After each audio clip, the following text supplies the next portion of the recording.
keajaiban-Mu dan kedahsyatan-Mu di dalam kehidupan kami.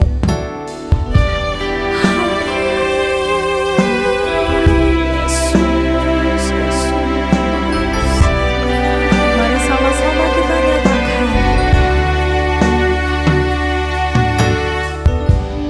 Yesusku, penyelamatku, tiada yang seperti Engkau.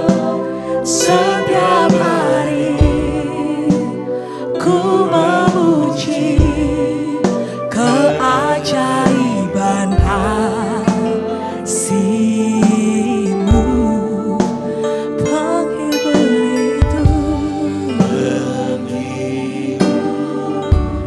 pelindung, menara kekuatan. Dialah semua yang bernafas tak berhenti menyembah-Mu.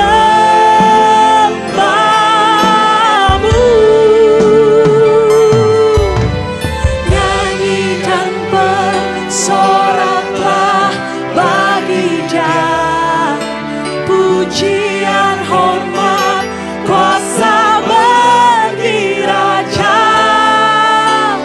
Gunung tunduk, laut bergelora mendengar nama-Mu. Kami mau bersuka Tuhan, ku bersuka atas perbuatan-Mu. Selamanya ku kasihi Engkau Tuhan. Tiada janji seperti yang ada padamu. Terima kasih Tuhan, pada sore hari ini kami dapat menyembah Engkau, penyelamat kami yang ajaib. Oh,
Tuhan, kami tahu siapa yang kami puji, siapa yang kami sembah, yaitu Tuhan Yesus penyelamat kita.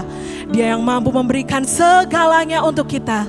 Kita mau bernyanyi ya Tuhan untuk Engkau, kami mau bersorak untuk keajaiban-Mu, untuk kedahsyatan-Mu di dalam kehidupan kami. Terima kasih Tuhan, kami siap berglori bagi nama-Mu. Sama-sama kita nyatakan amin. Haleluya. Silakan kembali duduk Bapak Ibu Saudara. Kita mau sama-sama bernyanyi, berglori untuk kedahsyatannya. Haleluya.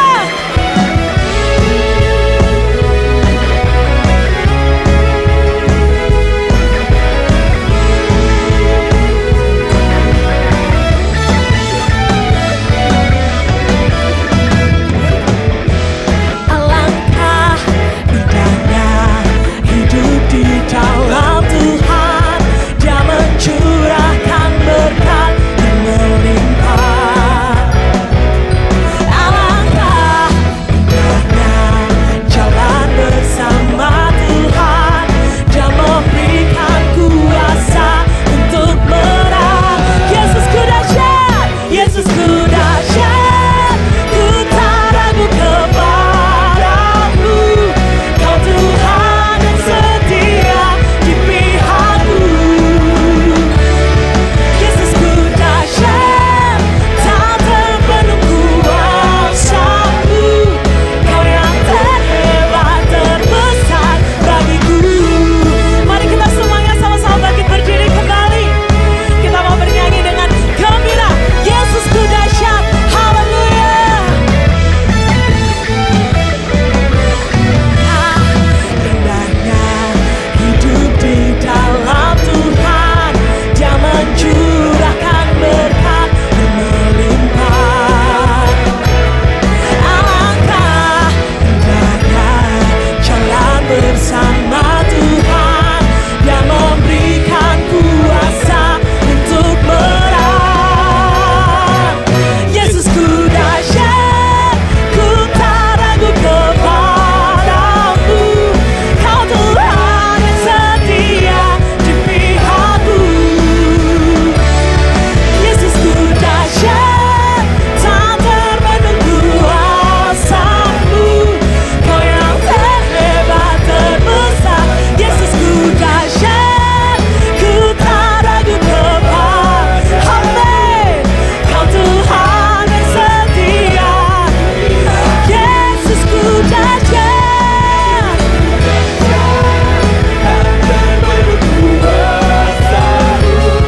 Kau yang terhebat, terbesar bagiku. Mari kita semuanya sama-sama bertepuk tangan dengan gembira. Haleluya. Sebab alangkah indahnya hidup bersama Tuhan, jalan bersama Dia.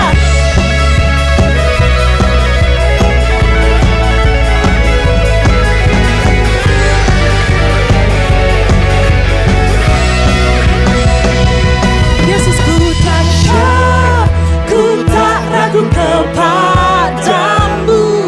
Kau Tuhan, amin, di pihakku.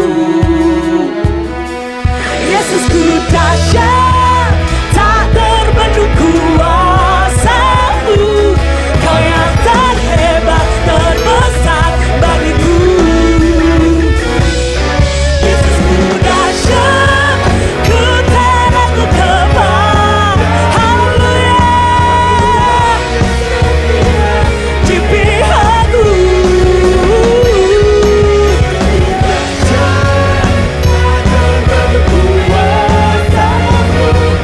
Kau yang terhebat, terbesar bagiku. Kau yang terhebat, Kau yang terhebat, terbesar bagiku. Kau yang terhebat, terbesar bagiku. Haleluya, berikan kemuliaan untuk Tuhan. Haleluya. Kita semua di sini percaya bahwa Tuhan kita ajaib, amin. Yang percaya bahwa Tuhan kita ajaib, lambaikan tangannya Bapak Ibu Saudara. Amin. Kita mau sama-sama menyanyikan keajaiban Tuhan.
Ibu saudara dipersilakan untuk duduk kembali.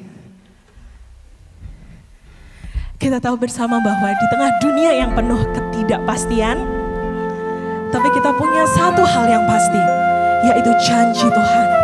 Janji yang ajaib itu yang akan kita pegang teguh. Kita mau sama-sama menyembah Dia. Haleluya Yesus.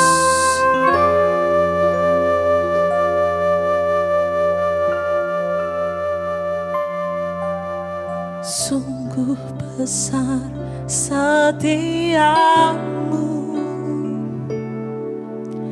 Kau nyatakan bagiku. Kau Bapa yang selalu mengerti isi hatiku. Kemuliaan-Mu Kau janjikan, aku tetap percaya. Ku percaya janji-Mu ajaib terukir dalam kehidupanku. Ku berserah di dalam kekuatan-Mu. Hanya Kau segalanya bagiku. Ku percaya janji-Mu ajaib terukir dalam kehidupanku.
percaya hanya kepada satu Tuhan, yaitu Tuhan Yesus Kristus yang kami sembah, yang kami agungkan pada sore hari ini. Kami mengucap syukur Tuhan, kami telah memuji, memuliakan nama Tuhan. Dan tiba saatnya kami mau mendengarkan kebenaran firman Tuhan. Akal budi pengertian untuk setiap kami, berkati kami. Pimpin dengan kuasa Roh Kudus-Mu Tuhan. Pada sore hari ini, di dalam nama Tuhan Yesus Kristus, kami siapkan hati pikiran kami untuk mendengarkan firman Tuhan. Di dalam nama Tuhan Yesus Kristus, kami sambut firman Tuhan. Haleluya. Amin. Dipersilakan duduk, sedang jemaat Tuhan yang dikasihi Tuhan. Puji Tuhan, terima kasih. Pertama-tama saya ucapkan terima kasih untuk Bapak Gembala yang sudah memberi kesempatan untuk saya pribadi menyampaikan firman Tuhan yang sudah dipercayakan. Ya, kita akan langsung kepada kebenaran firman Tuhan pada sore hari ini. Saya beri judul yaitu Cerminan Hati. Cerminan Hati. Saya mengambil tema ini di dalam kitab Amsal 27 ayat 19. Demikianlah firman Tuhan, seperti air mencerminkan wajah, demikianlah hati manusia mencerminkan manusia itu sendiri. Haleluya. Sebelum saya lanjutkan firman Tuhan pada sore hari ini, sebelumnya saya ingin bertanya terlebih dahulu kepada Bapak, Ibu, Saudara yang ada di tempat ini. Bapak, Ibu, Saudara, mungkin semuanya tahu cermin, ya. Semuanya tahu cermin. Kaca cermin. Ya mungkin di sana di slide yang sudah tersedia itu ada gambar cerminnya. Yang biasa buat kita ketika make up, mungkin yang Bapak mungkin juga pernah ya, ibu-ibu atau gadis-gadis menggunakan setiap hari bahkan setiap saat kaca cermin. Nah, pada sore hari ini firman Tuhan pada sore hari ini juga memberikan kepada kita semua yaitu sebuah contoh atau perumpamaan tentang cermin secara tidak langsung. Dan sidang jemaat Tuhan yang dikasihi Tuhan, ada cara untuk mengenal diri kita sendiri.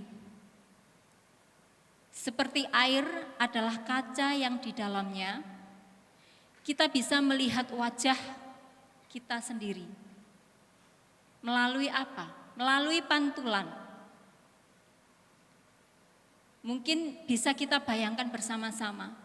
Seandainya kita itu melihat atau ada bak atau ember, di dalamnya ada air. Kita biasanya melihat ke dalam air itu, ke dalam ember itu, kita pasti secara tidak langsung pasti melihat wajah kita sendiri di dalam air tersebut. Itu bisa kita bayangkan bahwa oh seperti inikah wajah kita. Ganteng, cantik. Itu yang sebenarnya ada di dalam diri kita. Mungkin bisa juga melalui orang yang di depan kita atau orang sesama kita, teman-teman kita, sahabat kita atau siapapun. Melihat kita bahwa oh ini loh, misalkan saya, oh ini loh Esti, wajahnya Esti seperti ini. Itu bisa membuat kita, cermin pada diri kita sendiri. Begitu pula ada cermin yang dengannya bahwa hati manusia mencerminkan atau mengungkapkan manusia itu sendiri. Saya benar-benar jujur pribadi, saya ini mendapat tema ini itu pergumulan yang sangat hebat, yang sangat dahsyat ketika saya membawakan tema ini. Betul-betul Roh Kudus itu menempel saya gitu, menemplak gitu ya. Dengan Amsal ini. Tetapi Roh Kudus menguatkan saya bahwa ini loh, seperti ini, manusia itu seperti ini. Bahkan diri kamu, Esti, juga seperti itu. Tetapi bagaimana kita sebagai orang-orang percaya, terlebih percaya kepada Tuhan, harus bagaimana? Ketika kita mendengarkan atau kita membaca firman di dalam Amsal 27 ayat 19, apa yang harus kita lakukan? Saya tekankan lagi, begitu pula ada cermin yang dengannya bahwa hati manusia mencerminkan atau mengungkapkan manusia itu sendiri. Artinya apa? Apa yang ada di dalam hati seseorang pasti akan terrefleksi, tercermin, atau terpantulkan, atau bahkan terwujud secara rohani, termanifestasikan dalam apa? Dalam ucapan dan tindakannya. Kalau hati kita tidak baik, hati kita tidak benar, maka segala ucapan dan tindakannya pun pasti tidak baik dan tidak benar. Dan itulah sebabnya penulis Amsal atau kitab Amsal ini menasehati kita semuanya, anak-anak Tuhan, agar senantiasa selalu menjaga hati. Menjaga hati dengan apa? Dengan penuh kewaspadaan. Kalau kita resapi Amsal ini, satu ayat dulu yang kita resapi pada sore hari ini. Ini sangat dalam Bapak Ibu Saudara. Dalam sekali. Bahkan mungkin kita biasa mendengar kata-kata ini. Tentang hati. Biasa sekali. Tetapi kadang kita susah untuk melakukannya. Bahkan kadang bosan mendengarkannya. Tapi kembali lagi, kita anak-anak Tuhan. Senantiasa menjaga hati dengan penuh kewaspadaan agar tetap dalam kondisi baik. Firman Tuhan menekankan kita menjaga hati supaya kita baik dalam keadaan apapun. Saya pernah juga dengar firman Tuhan yang disampaikan Bapak Wakil Gembala. Jaga hati, jaga hatimu. Supaya kita tidak terombang-ambing, supaya bagaimana kita itu kuat, tetap menjaga hati. Dan pada intinya, kitab Amsal ini mengajak kita semua untuk merenungkan pentingnya hati kita sebagai cerminan. Cerminan dari siapa? Apakah dari orang lain yang kita lihat? Apakah dari saudara yang kita temui? Bukan Bapak Ibu Saudara. Kitab Amsal ini adalah cerminan buat kita sendiri. Pribadi lepas pribadi. Dan apa yang ada di dalam hati kita terlihat dalam tindakan dan perkataan kita. Setiap hamba-hamba Tuhan yang berdiri di tempat ini menyampaikan firman Tuhan tidak segampang kita ngomong, tidak segampang kita itu memberitakan dengan tidak ada isinya, tetapi dengan pergumulan berat. Saya masih ingat Bapak Wakil Gembala juga sudah mengatakan, kita yang berdiri di sini itu pergumulan luar biasa. Begitu ya Bapak Wakil Gembala, luar biasa. Bahkan setiap tema-tema yang diberikan kepada kita untuk menyampaikan kepada orang-orang percaya, kepada sidang jemaat itu juga pergumulan. Oleh sebab itu kami merindukan semuanya bisa melakukan apa yang sudah difirmankannya, yaitu kebenaran Allah, kebenaran firman Tuhan. Amsal 4 ayat 23. Jagalah hatimu dengan segala kewaspadaan. Kita ditekankan di sini lagi. Jagalah hatimu dengan segala kewaspadaan, karena dari situlah terpancar kehidupan. Haleluya. Alangkah kita senangnya, alangkah indahnya. Pujian tadi berkata, kalau kita menjaga hati kita. Seandainya hati kita itu tidak baik, apa yang akan terjadi? Di sini ada beberapa poin yang saya ambil mengenai hati yang dapat kita pelajari bersama-sama. Yang pertama yaitu hati sumber kejahatan. Hati sumber kejahatan. Tuhan menunjukkan bahwa ada banyak persoalan. Ada banyak persoalan yang dapat terjadi dalam hati kita. Matius 15 ayat 19, karena dari hati timbul segala pikiran jahat. Di sana juga tertulis apa pikiran jahat? Pembunuhan, perzinahan, percabulan, pencurian, sumpah palsu dan hujat. Itu sudah tertulis di dalam kitab Amsal. Karena dari hati timbul segala pikiran jahat. Dan segala macam tindakan jahat ini, dari mana timbulnya? Dari hati, yaitu niat yang ada di dalam si pelaku. Dan ini sangat mengerikan Bapak Ibu Saudara. Jika hati kita tidak dijaga, tidak dipelihara, itu yang sangat mengerikan dan bahkan membahayakan. Bukan buat diri kita sendiri, tetapi juga buat orang lain. Padahal timbulnya dari hati kita, bukan dari hati orang lain. Tetapi bahayanya untuk semuanya. Jika seseorang sering memikirkan hal-hal yang negatif, seperti kebencian atau iri hati, maka perilakunya memiliki hati yang penuh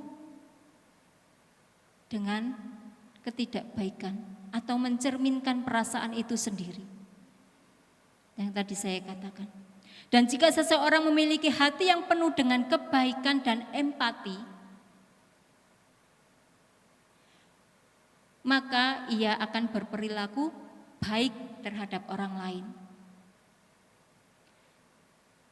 Dan apalagi terlebih kita, orang-orang percaya, anak-anaknya Tuhan Yesus yang sudah membaca Alkitab, ke gereja, berdoa dan lain sebagainya yang dilakukan. Hati yang mengasihi harus tetap ada dalam diri kita. Karena Tuhan mengasihi kita sendiri semuanya. Modal dasar kita sebagai orang percaya adalah kasih. Tuhan sudah berkorban untuk kita semuanya. Dan mari saya mengajak semuanya kita jaga hati kita. Karena hati yang bersih dan baik akan mencerminkan tindakan yang positif. Dan dengan memperhatikan apa yang kita pikirkan, apa yang kita rasakan, kita dapat menciptakan lingkungan yang lebih baik. Lingkungan yang lebih baik bagi siapa? Bagi diri kita sendiri, bahkan bagi lingkungan di sekitar kita. Itu tadi yang awal-awal saya sudah katakan. Apa yang terjadi dalam diri hati kita jika hati kita tidak baik dan jika hati kita baik keadaannya. Dan poin yang kedua, hati dapat menjadi degil. Saya belajar dari kata degil ini ya. Hati mereka tetap degil di dalam Markus 6 ayat 52. Kata degil. Kata degil sebuah kata yang sebenarnya sangat mengerikan. Kata degil ini istilah Yunaninya yaitu porosis. Yang artinya mengeraskan hati, tumpulnya pengertian, ketidakpekaan. Kita tentunya sudah banyak mendengar kata degil. Ternyata kita bisa melihat pada diri kita sendiri, introspeksi diri maksudnya. Bagaimanakah saya ini? Cerminan dalam hati saya itu bagaimana? Dari kata degil ini berasal dari kata poro. Poro, O-nya double. Yang artinya yaitu membuat keras, mengeras, menumpulkan. Di dalam konteks Alkitab, sering digunakan untuk menggambarkan keadaan hati atau pikiran seseorang yang menjadi keras, tidak kunjung paham, dan tidak peka terhadap kebenaran Allah. Saya berharap sedang jemaat Tuhan di sini tidak seperti yang poin nomor 2 ini. Haleluya. Puji Tuhan. Kita sama-sama belajar bagaimana kita menjadi lebih baik. Dan akibat dari porosis adalah menjadi keras kepala, sulit menerima nasihat, dan tidak peka terhadap panggilan Roh Kudus. Kita renungkan, ini sangat mengerikan Bapak Ibu. Kalau kita sebagai anak Tuhan, kalaupun ini sangat sampai terjadi pada diri kita, dan apa yang akan terjadi dalam kehidupan, untuk kita sendiri, untuk lingkungan, untuk semuanya, bahkan orang-orang yang percaya, yang sudah dekat dengan kita. Saya mengambil contoh dalam Alkitab, yaitu dalam Roma 11 ayat 25. Firman Tuhan berkata, saya akan bacakan, sebab saudara-saudara, supaya kamu jangan menganggap dirimu pandai, aku mau agar kamu mengetahui rahasia ini. Sebagian dari Israel telah menjadi tegar, sampai jumlah yang penuh dari bangsa-bangsa lain telah masuk. Amin. Kalau kita melihat dan bersama-sama belajar, Roma 11 ayat 25 ini membahas tentang misteri keselamatan yang melibatkan bangsa Israel. Sedikit saya akan menjelaskan tentang ayat ini pada intinya saja. Misteri keselamatan yang melibatkan bangsa Israel dan bangsa-bangsa lain. Dan pada saat itu Paulus menjelaskan bahwa kebangkitan bangsa Israel akan terjadi setelah jumlah orang-orang non-Yahudi yang masuk ke dalam keselamatan terpenuhi. Dan ini menunjukkan rencana Allah yang lebih besar untuk keselamatan umat manusia. Dan dalam ayat ini juga berkaitan, yaitu keadaan bangsa Israel, keadaan bangsa Israel tentang spiritualnya, tentang kerohaniannya. Yang sebagian dari bangsa itu telah menjadi tegar. Di sana tadi katakan, menjadi tegar, yang berarti mereka menolak untuk percaya kepada kebenaran Allah. Bangsa Israel sempat menolak kepada firman Tuhan. Dan kondisi yang sementara ini dan akan berakhir pada waktu yang telah ditentukan oleh Allah. Mungkin introspeksi diri. Mungkin kita juga sempat menolak kebenaran firman Tuhan. Biasanya ketika apa? Ketika doa kita tidak dijawab. Kita kurang sabar menunggu waktunya Tuhan. Sempat mungkin kita berontak. Bahkan orang yang di depan ini pun juga pernah mengalaminya Bapak Ibu Saudara. Menggerutu, mengeluh, itu timbul dari hati kita. Walaupun kita melakukannya sadar ataupun tidak sadar, pasti ada.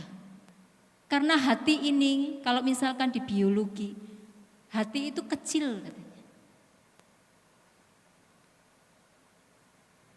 Tapi bagaimana kita bisa menjaga hati yang kecil ini tidak ternoda, hati yang kecil ini tidak terluka?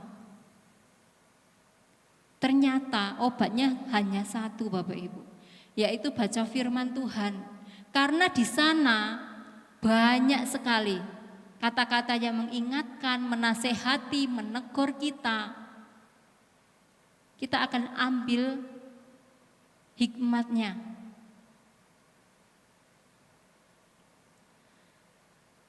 Saya akan lanjutkan tentang contoh di dalam Alkitab ini. Paulus menggunakan kata porosis di sana, yaitu untuk menggambarkan sebagian dari bangsa Israel yang keras kepala yang tadi saya bacakan terhadap kebenaran. Dan bahkan beberapa terjemahan Alkitab juga menggambarkan sebagai degil, tegar, ataupun kebutaan. Kita akan lanjut di poin yang ketiga. Poin yang ketiga yaitu semua ucapan mulut.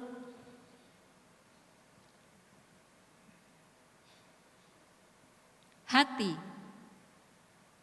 adalah sebagai sumber perkataan kita. Hati sumber dari tindakan kita. Apapun yang terucap di mulut,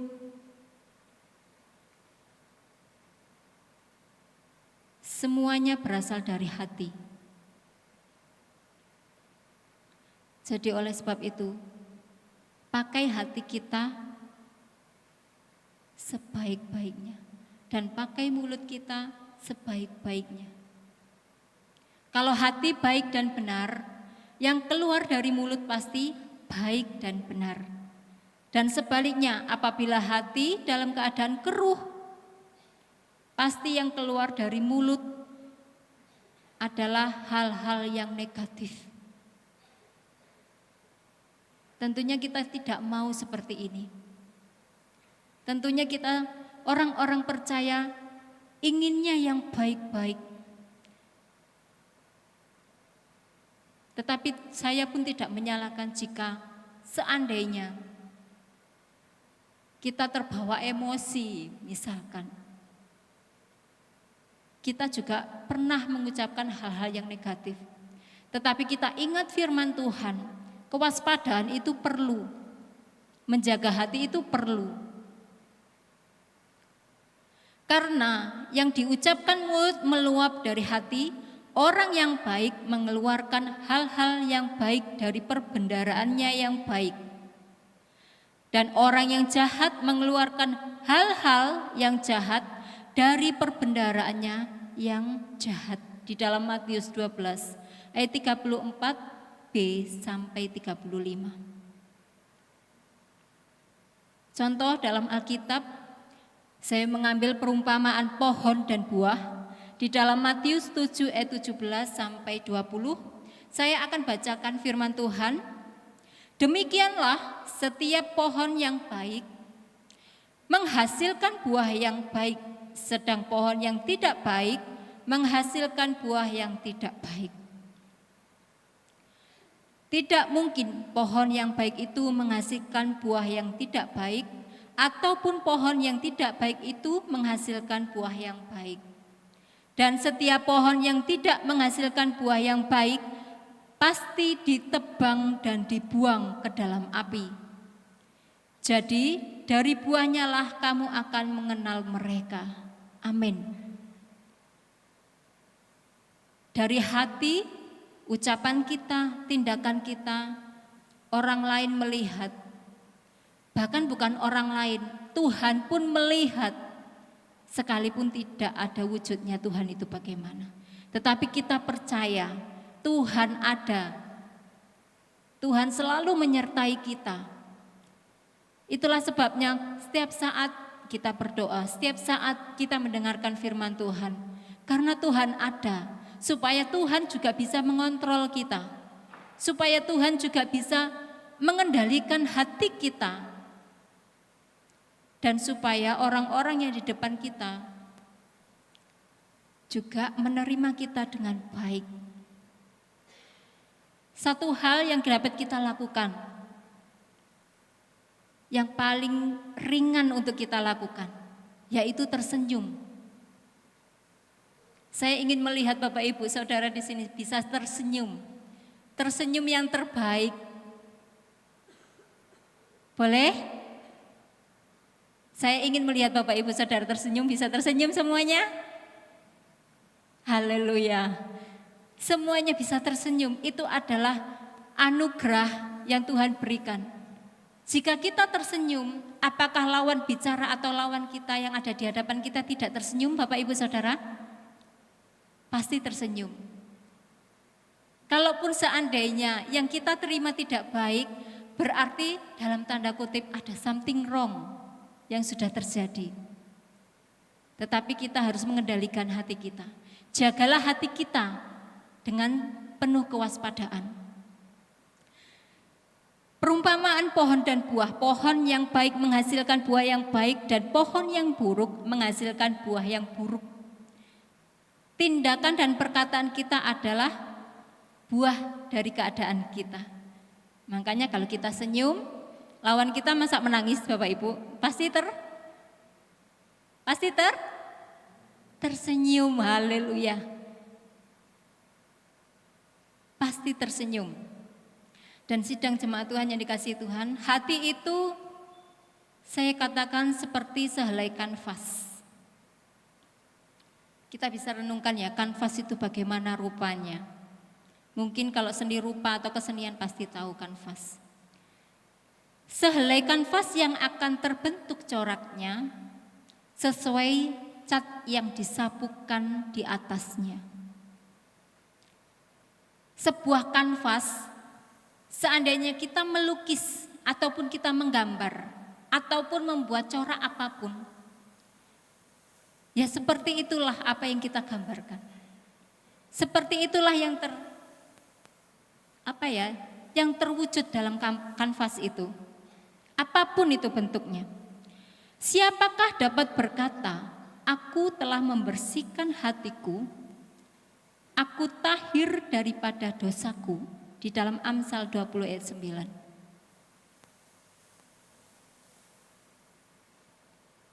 Dan kesimpulan pada sore hari ini untuk firman Tuhan, apa yang sudah kita dengarkan dari firman Tuhan ini? Dari beberapa poin tadi, yaitu kita wajib bersyukur. Kita wajib bersyukur kepada Tuhan. Karena apa Bapak Ibu Saudara? Karena penebusan kita di kayu salib, hati kita telah dibersihkan dari segala kotoran. Amin. Sehingga kita dilayakkan untuk menghadap Tuhan. Saya mengundang WL dan pemain musik untuk naik ke depan. Di dalam Ibrani 10 ayat 22. Karena itu marilah kita menghadap Allah dengan hati yang tulus ikhlas. Kita belajar bersama-sama tulus ikhlas dan keyakinan iman yang teguh. Oleh karena hati kita telah dibersihkan dari hati nurani yang jahat dan tubuh kita telah dibasuh dengan air yang murni. Saya mengajak dan firman Tuhan menasihati kita semuanya. Hati yang bersih dan baik mencerminkan tindakan yang positif. Yang berarti hati yang terbebas dari segala jenis kejahatan. Hati adalah sumber kehidupan kita. Hati merupakan pusat dari segala aspek kehidupan seseorang. Dan kondisi hati baik secara rohani maupun emosional, akan sangat mempengaruhi tindakan, pikiran, dan kualitas hidup seseorang. Kita akan pujikan pujian ini dan kita akan bisa merenungkan bagaimana hati kita yang seharusnya.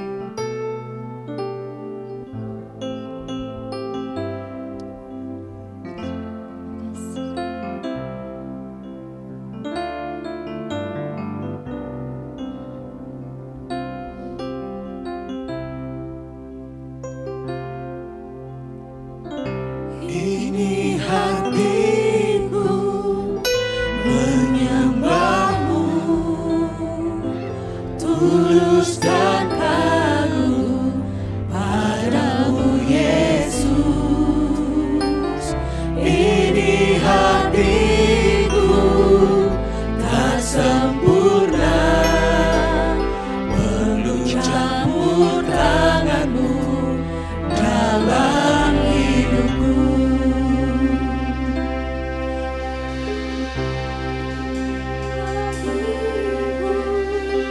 Menyembah Hati kami Tuhan, kami mau menyembah Engkau Tuhan, dengan tulus ikhlas hanya kepada Tuhan Yesus saja. Ini hati kami Tuhan, tak sempurna, perlu campur tanganmu dalam hidupku. Hatiku mengasihimu, hatiku mengasihimu, hatiku ingin mengenalmu, ingin mengertimu. Tuhan, kau lihat isi hatiku. Dari awal kita pujikan pujian ini, saya mengundang semuanya bangkit berdiri. Ini hatiku menyembahmu, tulus dan kagum padamu Yesus.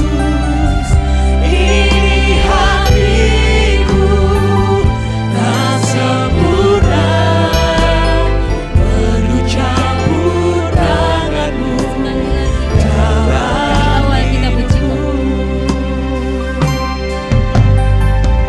Ini hatiku menyembahmu,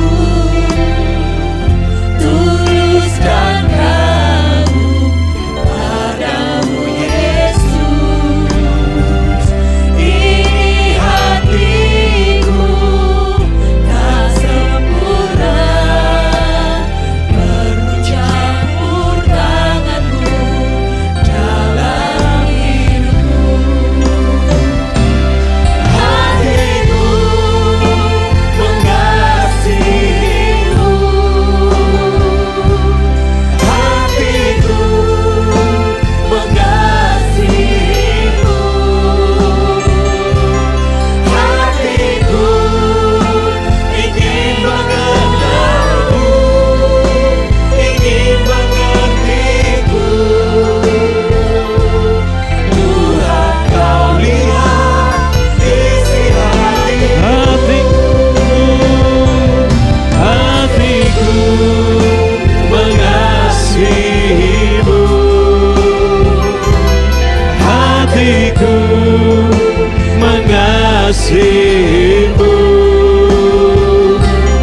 hatiku ingin mengenalmu, ingin mengertimu. Tuhan, kau lihat isi hatiku. Tuhan, kau lihat isi hatiku. Tuhan, kau lihat isi hatiku. Bapa kami yang ada di sorga, Kami mengucap syukur pada malam hari ini Tuhan. Biarlah Engkau perbaharui hati kami, karena hati kami mencerminkan diri kami. Pulihkan hati kami, luruskan hati kami. Dan bahkan Tuhan Yesus, biarlah hati kami ini boleh diisi dengan kebaikan dan kebaikan. Sehingga kebaikan terpancar melalui kehidupan kami, melalui perkataan dan tindakan kami. Terima kasih Bapa, Engkau memberkati seluruh sidang jemaat-Mu, memberkati hamba-Mu yang sudah melayani dan seluruh pelayan-pelayan Tuhan yang sudah melayani pada malam hari ini. Dan kami percaya berkat Tuhan yang tidak terbatas, Tuhan sudah berikan bagi kami semua. Berkat damai sejahtera, berkat sukacita yang melimpah, dan bahkan berkat rema kebenaran firman Tuhan menyertai kita mulai malam hari ini, sepanjang minggu, sepanjang tahun ini, dan sampai Maranatha, Tuhan Yesus datang kedua kalinya. Di dalam nama Allah Bapa, Anak, Laki-laki dan Roh Kudus, di dalam nama Tuhan Yesus Kristus, kami sudah memberkati. Yang percaya sama-sama katakan, amin. Silakan duduk Bapak Ibu Saudara yang dikasihi oleh Tuhan. Ada beberapa pengumuman yang akan saya sampaikan. Yang pertama Bapak Ibu Saudara, ada medical check up ya yang akan diadakan gereja kita bekerja sama dengan laboratorium Pacar ya. Jadi gereja kita akan mengadakan medical check up bersama dengan laboratorium Pacar yang akan diadakan hari Minggu 21 September 2025. Jadi bulan September tanggal 21 ya Bapak Saudara. Biasanya harga normal untuk medical check up ini 1,4 juta Saudara. Kalau Saudara pergi ke laboratorium secara umum ya, harganya 1,4 juta. Tetapi di sini kita hanya perlu membayar 275.000 Saudara ya. Acara ini terbuka untuk umum, jadi Bapak Ibu Saudara bisa mengajak keluarga dan teman dan segera mendaftar ya Saudara. Sudah lumayan banyak yang mendaftar. Jadi dari 1,4 hanya 275. Kalau Bapak Saudara memang belum pernah mungkin ya check up darah lengkap, nah ini kesempatan Saudara supaya Saudara tahu tentang kesehatan Saudara bagaimana ya. Yang kedua Saudara, tim PAW Praise and Worship GPDI Lembah Dieng membuka open recruitment ya untuk worship leader, singer, pemusik, choir dan tamborin. Jadi Bapak Ibu Saudara yang ingin pelayanan ya, membantu pelayanan di tempat ini terutama di bidang pujian dan penyembahan Saudara bisa mendaftar ya melalui form dan informasi lengkapnya dapat menghubungi kontak person yang ada di LED ya Saudari Floren dan Saudara Bayu ya. Jadi kami membuka kesempatan untuk semua yang ingin membantu pelayanan dalam bidang pujian dan penyembahan bisa mendaftar melalui pendaftaran open recruitment di gereja kami ini ya. Yang ketiga, ada video yang kita akan lihat yaitu video mengenai Youth Camp Lembah Dieng. Saya persilakan.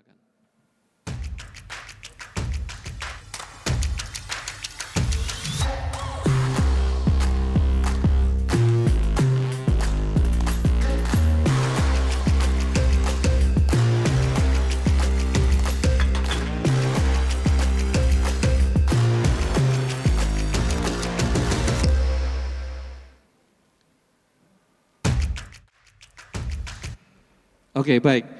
Jadi pada bulan September akan ada Youth Camp ya Saudara, untuk Bapak Ibu yang memiliki anak berusia 16 sampai 24 tahun ya, atau saudara yang berusia 16 sampai 24 tahun dapat bergabung mengikuti Youth Camp Lembah Dieng dengan tema Bold ya, yang akan diadakan tanggal 4 sampai 7 September Saudara ya. Dengan biaya pendaftaran 250.000 khusus bulan Juli ini Dan pendaftaran bisa dilakukan langsung di booth depan pintu utama. Ya, jadi Bapak Saudara bisa keluar melalui pintu utama. Di situ ada booth pendaftaran untuk Youth Camp GBDI Lembah Dieng. Ya, ini adalah untuk anak usia SMA kuliah sampai dengan 24 tahun. Yang keempat, Saudara, info dari Age Group Ministry, ada sharing night yang diadakan oleh komunitas kita yang adult, ya Saudara. Setiap hari Jumat jam 6, lokasi di ruang playroom lantai 2. Ya, jadi yang adult untuk dewasa muda, setiap Jumat jam 6 ada acara sharing night, lokasi di ruang playroom lantai 2. Selain itu juga ada ibadah youth, teens, dan kids di gereja kita. Bapak Saudara bisa mengikuti sesuai dengan umur Bapak Saudara. Yang terakhir, Saudara, persembahan dapat diberikan melalui kotak yang ada atau melalui kris yang ada di stiker kursi atas nama GBDI Lembah Dieng. Demikian pengumuman, kiranya Tuhan Yesus memberkati Bapak Ibu Saudara sekalian.